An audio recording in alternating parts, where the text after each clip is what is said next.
가장 사랑하던 사람에게 상처를 받으면 그 후유증이 몹시 크죠.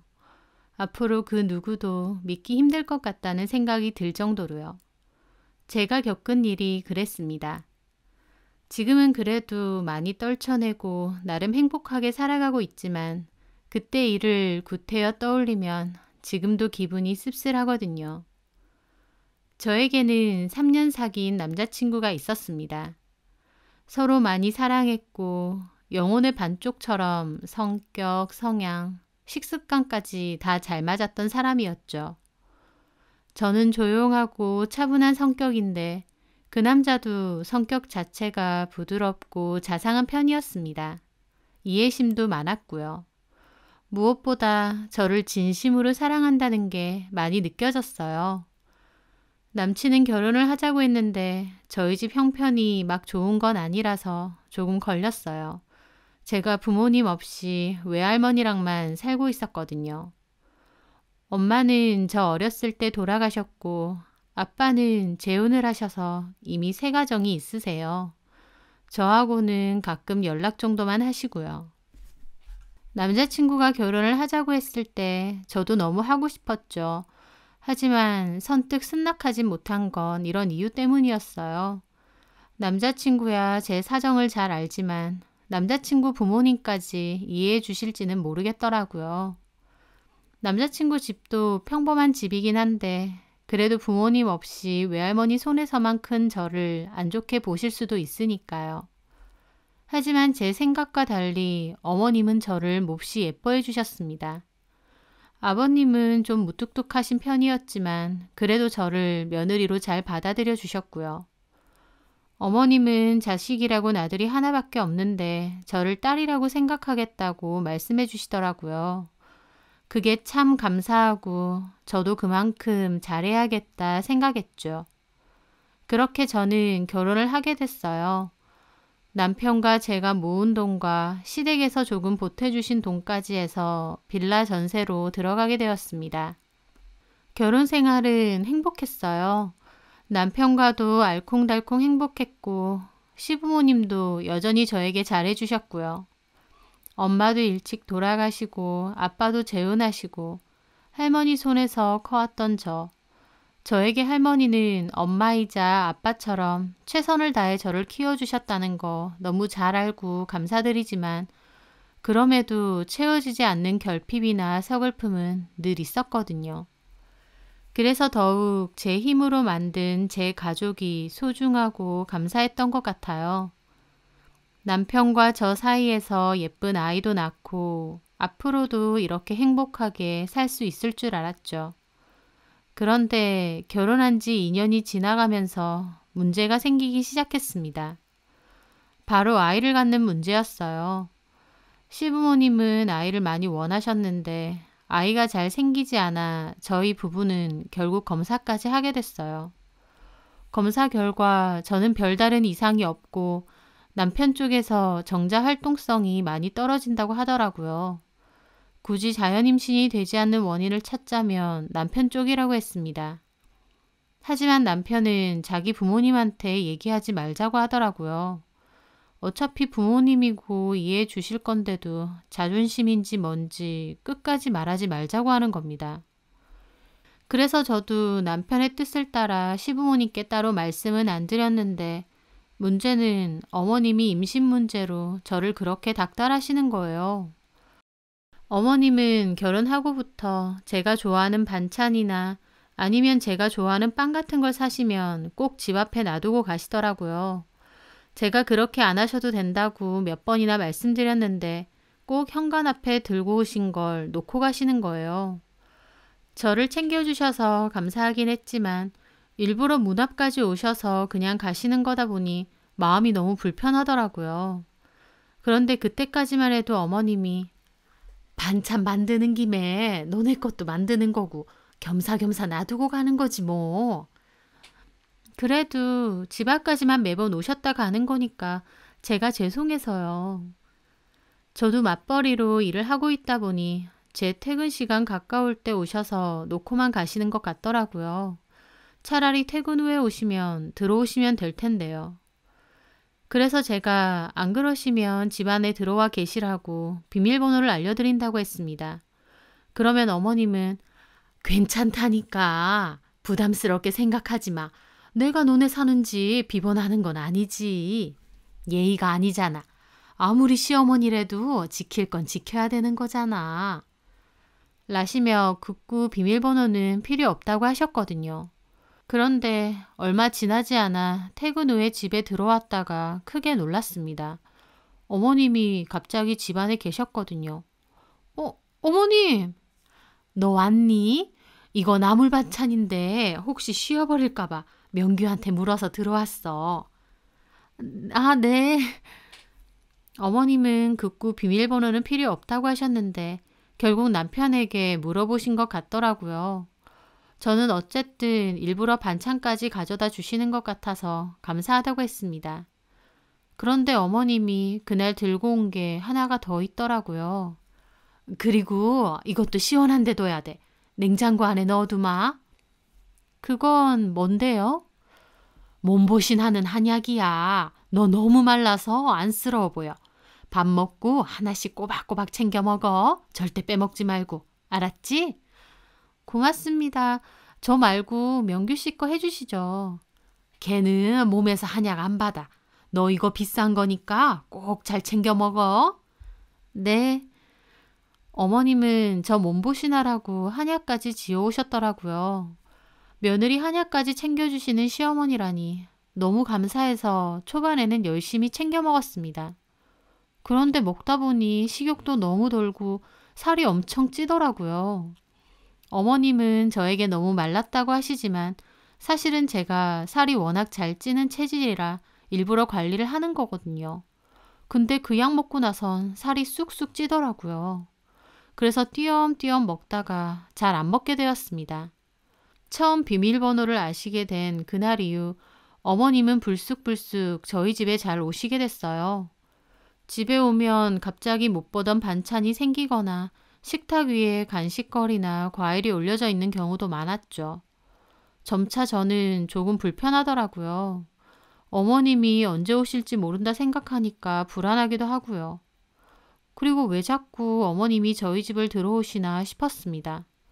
사실 반찬 해주신다고 해도 집에서 밥을 많이 먹는 게 아니라서 남을 때가 더 많거든요. 그래서 괜찮다고 저희가 알아서 해먹는다고 말씀을 몇 번이나 드렸는데 꼭 오셔서 냉장고를 채워놓으시거나 간식거리를 잔뜩 사오시더라고요. 신경은 쓰였지만 최대한 좋게 생각했어요. 그런 건 다 어머님이 나를 신경 써서 그러신 거다라고요. 하지만 그맘때부터 전화로도 스트레스를 많이 주시더라고요. 주미야, 내가 며칠 전에 너희 집 냉장고 보니까 반찬도 잘 안 꺼내 먹었더라. 그리고 그 약, 그거 왜 그대로 있어? 먹고 있는 거 맞아? 어머님은 저희 집에 오시면 냉장고를 열어 음식이나 약을 얼마나 먹었는지 확인하시는 것 같더라고요. 저는 솔직하게 말씀드렸습니다.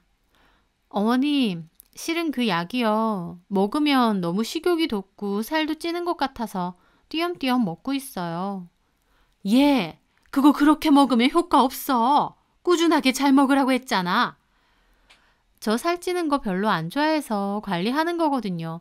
근데 그 약 먹고 살이 많이 쪘어요, 어머님. 그래서 말인데 이제 약은 안 지어주셔도 될 것 같아요. 저 건강해요. 감기 한 번 안 걸리는데요, 뭐. 그런데 제 말에 어머님이 그러시더라고요. 건강하긴 뭐가 건강해. 건강하다는 애가 결혼한 지 2년이 넘어가도록 애 소식이 없어? 네? 저는 너무 놀랐어요.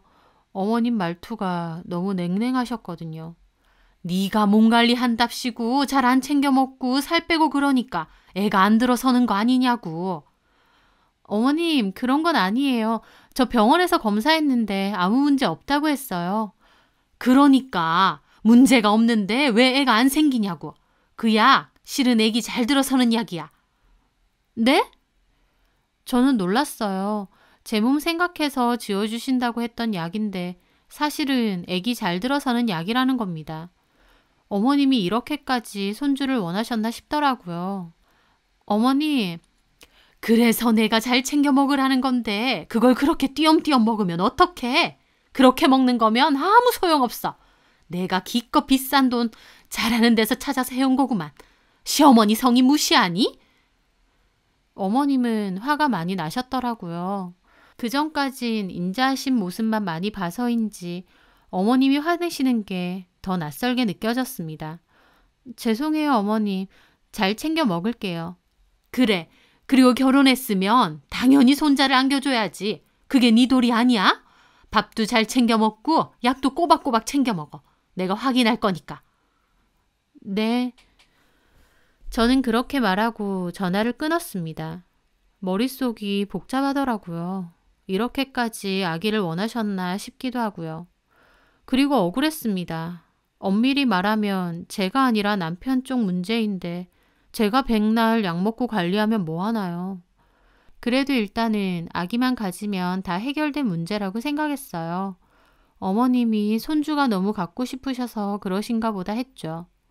하지만 그때부터 어머님의 임신 압박은 점점 더 노골적으로 변했습니다. 아예 눈치 볼 것도 없이 대놓고 집으로 들어오시는 것 같았고 한약도 잘 먹는지 확인하셨어요. 본인이 보는 앞에서 먹어보라고 하신 적도 있고요. 정말 곤혹스럽고 힘들더라고요. 반찬도 먹을 때가 있고 아닐 때도 있는 건데 자꾸만 얼마나 줄었는지 확인하시니까 처치곤란이었습니다. 양도 너무 많이 주셨고요.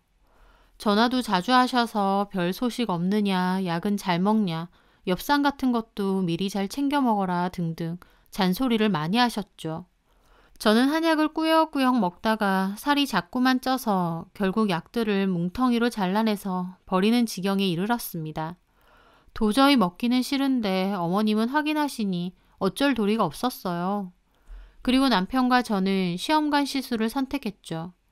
하지만 시험관이라고 해서 바로 아이가 가져지는 것도 아니더라고요. 힘들기도 하고요. 특히 여자 몸에 무리가 많이 가더라고요. 남편과 저는 여러 번 시도를 했고 3번째 시도를 할 즈음이었습니다. 하루는 제가 회사에서 외근 갔다가 바로 퇴근할 일이 생겨서 집으로 와 있었거든요. 집에 좀 일찍 오게 되니 모처럼 정리도 좀 하고 재활용이나 쓰레기도 버리려고 했죠. 그래서 쓰레기를 챙겨서 계단으로 내려올 쯤이었습니다. 저희 집은 빌라 2층이었는데 어머님하고 계단에서 딱 마주친 거예요. 어머님은 역시나 약을 들고 올라오셨고요. 그 약들을 보는데 한숨이 푹 나오더라고요. 어머님, 일찍 왔네. 쓰레기 버리러 가니? 네. 그래, 나는 이것만 놓고 바로 갈 거다. 저는 저희 빌라 옆쪽의 전봇대 앞에 쓰레기를 놔두었어요. 빌라다 보니 따로 버리는 곳이 없고 그 전봇대 앞에다 놔두면 쓰레기차가 와서 가지고 가거든요. 그렇게 다시 올라오니 정말 어머님은 바로 가려고 하시더라고요. 차라도 한잔 하고 가세요. 아니다. 나도 갈 데가 있어서. 그럼 가마. 그렇게 어머님은 가셨습니다. 저는 소파에 앉아서 쉬려다가 주방 정리나 하자 싶어서 주방 쪽으로 다가갔거든요. 저희 주방에는 작은 창이 하나 있는데요. 그 창에서 보면 바로 쓰레기를 버렸던 전봇대가 보입니다. 그런데 저는 깜짝 놀랄 수밖에 없었습니다. 왜냐하면 가신 줄 알았던 어머님이 그곳에 있으셨거든요. 도대체 거기서 뭘 하고 계셨냐고요? 눈을 희번뜩하게 뜨고 제가 버린 쓰레기 봉투를 마구 뒤지고 계셨습니다. 그 모습을 보는데 정말 등골이 오싹하더라고요. 어머님 표정이 너무 굳어 있어서 더 그랬던 것 같아요. 어머님은 그 쓰레기 봉투 안에서 제가 뭉텅이로 잘라버린 한약 봉지들을 꺼내서 보시더라고요. 저는 얼어붙은 채로 어머님을 보고 있었어요. 그런데 어머님은 그 봉지를 가만 보시더니 갑자기 다시 저희 집 쪽으로 오시는 것 같더라고요. 저희 집 초인종을 누르시는데 기분은 무슨 공포영화 같았습니다. 네, 어머님. 너 이거 혹시 잘라서 버렸니? 네? 어머님은 들어오자마자 저에게 한약 봉지를 들이미시더라고요. 이거 왜 입구가 아니고 허리 쪽이 잘려져 있어? 다른 것도 그렇던데 너 설마 약 버렸니? 저는 너무 놀라 입도 못 다물고 어머님 손에 들려있는 약봉지를 보고 있었어요. 그게 아니라 그럼 이건 뭔데? 컵에 따라 마신다고 해도 이렇게 중간을 자르진 않잖아. 다 흐르니까. 이렇게 잘랐다는 건 버렸다는 거 아니니? 저는 어머님이 무서우면서도 동시에 화가 나더라고요. 어머님, 근데 지금 제가 버린 쓰레기 봉투 뒤지신 거예요? 그래, 너 약 제대로 먹는지 확인 좀 하려고. 나한테 먹는다곤 하는데 내가 보기엔 아닌 것 같아서. 근데 이것 봐, 너 이거 버렸지? 저도 어쩔 수 없이 말했습니다. 네. 세상에, 이걸 왜 버려? 이게 얼마짜린데? 저 먹기 싫다고 몇 번이나 말씀드렸잖아요. 그럼 애를 갖던가. 시험관 하고 있잖아요, 어머니. 시험관이고 뭐고 할 때 하더라도 이것도 챙겨 먹으라니까. 너 왜 이렇게 말을 안 들어? 기껏 시어머니가 정성으로 챙겨준 한약을 먹는다고 거짓말하면서 뒤로는 몽땅 버려? 너 제정신이야? 저는 아무 말도 하지 않았습니다. 어머님은 혼자 길길이 날뛰시더니 바닥에 약봉지를 던지고 화나셔서 가버리셨어요. 그날 저는 남편이 돌아올 때까지 소파에 앉아 아무것도 하지 못했습니다. 아무리 손주가 갖고 싶다고 하셔도 이건 너무하신 게 아닌가 했어요. 그래서 퇴근하고 온 남편에게 이 모든 사실을 얘기했습니다. 그러면서 어머님한테 솔직하게 당신 쪽 문제가 더 크다는 것을 말하자고 했어요. 그래야 저한테 이렇게까지 하시지 않을 테니까요. 하지만 남편은 병원에서 그럴 수도 있다 한 거지 확실하게 나 때문이라고 한 것도 아니잖아. 그러면 계속 어머님이 나한테 스트레스 주시는데 나는 참고만 있으라고? 그러게 약을 왜 버려? 어련히 엄마가 좋은 걸로 쥐어주셨을까? 애 들어서게 하는 약이라는 게 결국 몸 건강하게 해주고 따뜻하게 해주고 그런 거야. 몸에 나쁠 게 없다고. 근데 기껏 엄마가 지어온 걸 왜 다 버리는데? 너도 잘한 거 없잖아. 남편도 똑같더라고요. 어머님이 저에게 하는 행동에 대해서 미안한 것도 없이 오히려 저보고 왜 약을 버렸냐고 난리쳤습니다. 참 낯설더라고요. 그럼 당신이 먹으면 되겠네. 말이 돼? 당신 먹으라고 쥐어오신 걸? 그리고 나는 몸에서 한약 안 받아. 나도 안 받아. 살도 엄청 찌고. 정말. 남편은 한숨을 내쉬며 그러더라고요. 그냥 엄마가 먹으라고 하면 알겠다고 하고 먹으면 되지. 왜 이런 분란을 만드는지 모르겠네. 뭐라고? 저는 남편이 참 어이가 없더라고요.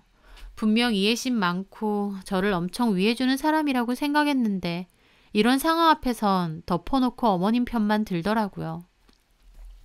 나 어머님한테 얘기할게. 임신 안 되는 거 당신 탓이라고. 남편은 제 말에 저를 째려보더니 그냥 방으로 들어가더라고요.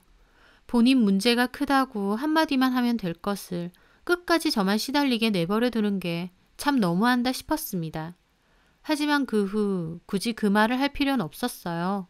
왜냐하면 시험관에 성공을 해서 결국 임신이 됐거든요. 막상 임신이 되고 나니 그동안의 불화나 갈등이 눈 녹듯 사라지는 것 같았어요. 어머님도 너무 기뻐하셨고 남편도 엄청 좋아했습니다.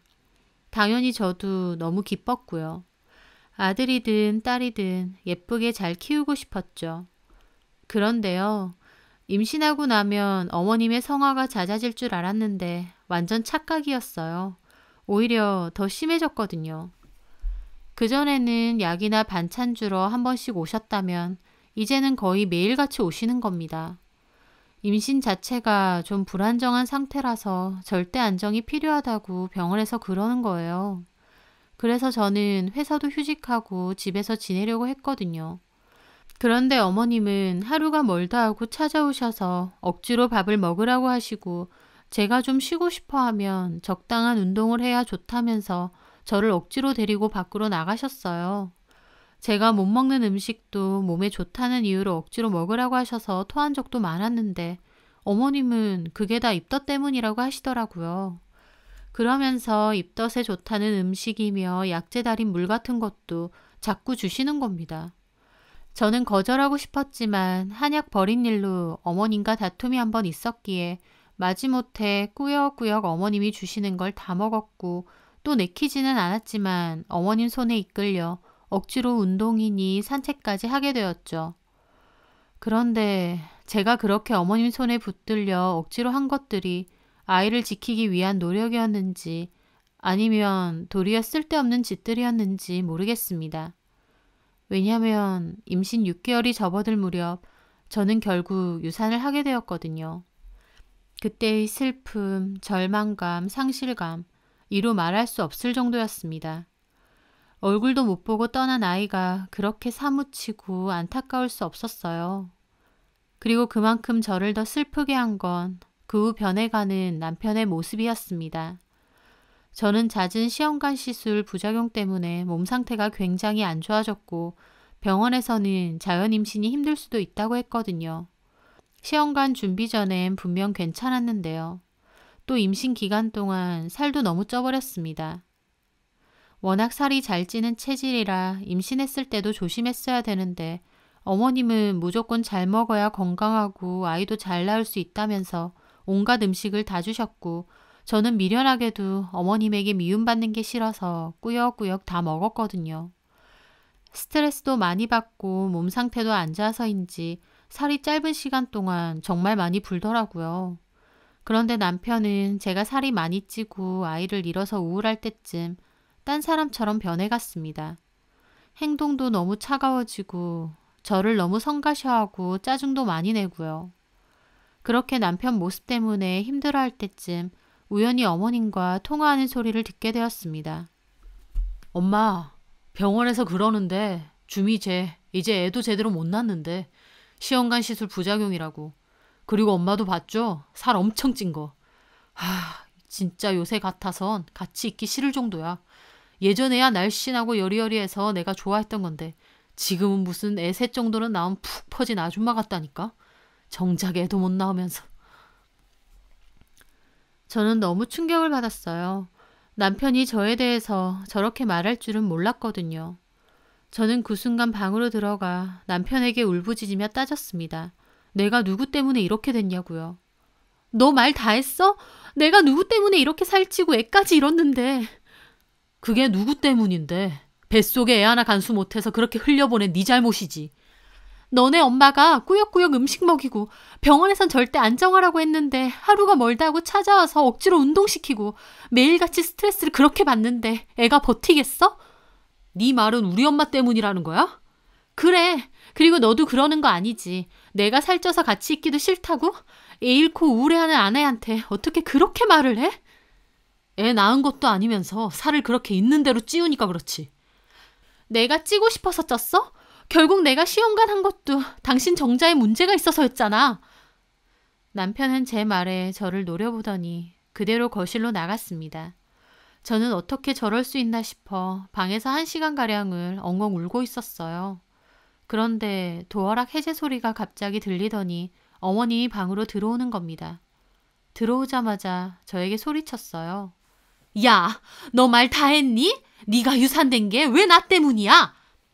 알고 보니 아까 남편에게 따질 때 남편과 어머님의 통화가 끊어지지 않은 상태여서 어머님도 다 들으신 모양이더라고요. 저도 악에 받쳐서 따졌습니다. 제가 틀린 말 했어요? 어머님 때문 맞잖아요. 먹기 싫다는데 억지로 먹이고 그것도 제대로 확인 안 된 민간요법들. 게다가 저 집에서 푹 쉬어야 된다고 몇 번이나 말씀드렸는데 억지로 운동 가라고 등 떠밀고. 내 말이 틀렸니? 잘 먹고 운동도 잘해야 애도 건강한 거다. 너는 결국 내 말 안 듣고 고집 부리다가 애까지 놓친 거고. 아니요. 그건 건강한 산모 얘기겠죠. 제 경우는 달라요. 병원에서도 그렇게 하지 말라는데 어머님이 뭔데요. 그리고 제 몸이 왜 이렇게 됐는데요. 병원에서도 애초에 임신 안 되는 거 제가 아니라 어머님 아들 문제라고 했어요. 어머님 아들 때문에 저만 개고생하다가 결국 이렇게 됐다고요. 제 말에 옆에 있던 남편까지 난리치더라고요. 너 그만 못해? 뭘 잘했다고 엄마한테 바락바락 대들어? 그러게 말이야. 세상에 저렇게 말 잘하는 애인지 몰랐네. 두 눈 동그랗게 뜨고 따지는 것 봐. 무섭다 무서워. 이래서 가정교육이 중요한 건데 부모 없이 그것도 아빠는 새 살림 차려서 나가고 그런 콩가루집에서 뭘 배우고 컸겠니? 정말 참담했습니다. 이제는 제 가정사까지 운운하며 저를 몰고 가더라고요. 다 이해하는 척, 다 덮어주는 척 하더니 사실은 궁지에 몰리자 제 약점부터 바로 꺼내더라고요. 어머님이나 남편 둘 다 똑같구나 싶었습니다. 나를 진짜 이해하는 게 아니라 자기들이 휘두르기 편한 며느리라서 저를 받아준 것뿐이라는 생각도 들었어요. 저는 울며 그 자리를 벗어났습니다. 그날 밖에 있으면서 혼자라는 생각도 너무 많이 들고 오래전에 떠난 엄마도 너무 보고 싶더라고요. 그날은 참 외롭다는 생각을 사무치게 했던 것 같습니다. 그 후 저는 이혼을 하게 되었습니다.